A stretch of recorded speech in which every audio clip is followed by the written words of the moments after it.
মলমাস বীজনেয় বিষ্ণু স্বপীতি কর্কটে, অর্থাৎ যে মাসে, যে সৌর মাসের দুটো অমাবস্যা পড়বে সেইটাই হচ্ছে একটি মলমাস, অধিক মাস।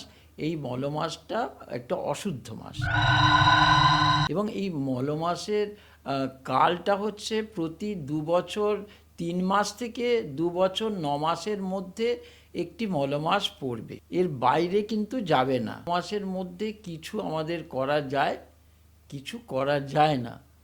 একটা হচ্ছে সাবকাশ, অর্থাৎ যেটার অবকাশ আছে সেটা পরে করলেও হয়, সেগুলো করা যাবে না।